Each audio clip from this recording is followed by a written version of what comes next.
Hello friends, इस video में आज हम रिव्यू करने वाले हैं डिपार्टमेंट क्यू वेब सीरीज को। Department Q web series release की गई है ओटीटी प्लेटफॉर्म नेटफ्लिक्स पर। ये एक डेनिश नोवेल का एडेप्टेशन है। वेब सीरीज के टोटल 9 एपिसोड आपको इस सीजन में देखने को मिलने वाले हैं और अगर इन एपिसोड्स की लेंथ की बात की जाए तो ये 40 से 50 मिनट के एपिसोड्स हैं, जिसमें से फर्स्ट एपिसोड और 9th एपिसोड 1 घंटे से थोड़ा सा ज्यादा आपको देखने को मिलेंगे। वेब सीरीज के अगर जोनरा की बात करें तो ये एक क्राइम इन्वेस्टिगेशन ड्रामा सीरीज है।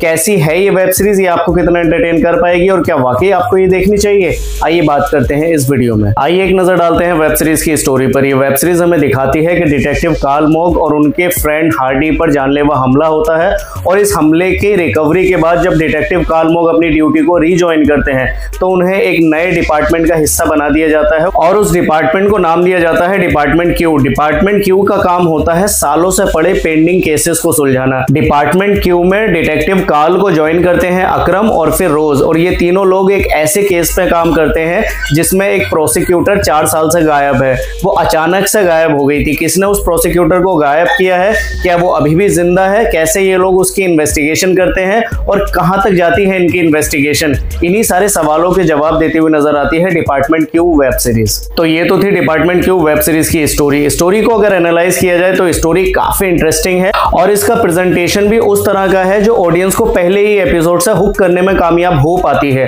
मतलब कि वेब सीरीज पहले ही एपिसोड से ऑडियंस को कनेक्ट और एंगेज कर लेती है और ऑडियंस को मजा भी आता है पहले ही एपिसोड से। लेकिन यहां मैं एक बात क्लियर कर देना चाहता हूं कि ये एक स्लो बर्न ड्रामा सीरीज है। मतलब कि कई जगह पर वेब सीरीज की पेस स्लो फील होती है। आप अगर उस तरह के ऑडियंस है जिन्हें स्लो बर्न ड्रामा सीरीज देखना पसंद है तो ये वेब सीरीज आप आराम से देख सकते हैं। लेकिन अगर आप उस तरह के ऑडियंस नहीं है तो आपको पेशेंस रखने पड़ेंगे। मतलब वेब सीरीज की पहली रिक्वायरमेंट ये है कि आपको बहुत पेशेंस के साथ ये वेब सीरीज देखनी पड़ेगी, तभी आप इसे एंजॉय कर पाएंगे। और ये वेब सीरीज देखते हुए इशू ये भी आ सकता है कि आपको ये वेब सीरीज बहुत लेंथी फील हो सकती है।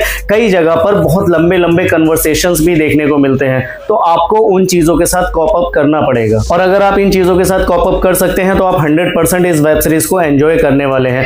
ओवरऑल वेब सीरीज की प्रोडक्शन वैल्यू बहुत अच्छी लगती है। वेब सीरीज का बैकग्राउंड म्यूजिक जबरदस्त है और जिस तरह की मिस्ट्री दिखाई जाती है वो मिस्ट्री बहुत अच्छे तरीके से ऑडियंस को एंगेज रख पाती है और जिस तरीके से वो मिस्ट्री फिर अनफोल्ड होती है या फिर सीक्रेट्स रिवील होते चले जाते हैं उसमें भी ऑडियंस को काफी मजा आने वाला है। वेब सीरीज में स्टोरी बिल्डअप बहुत अच्छी तरह से किया गया है और कैरेक्टर वर्क भी काफी अच्छी तरह से किया गया है।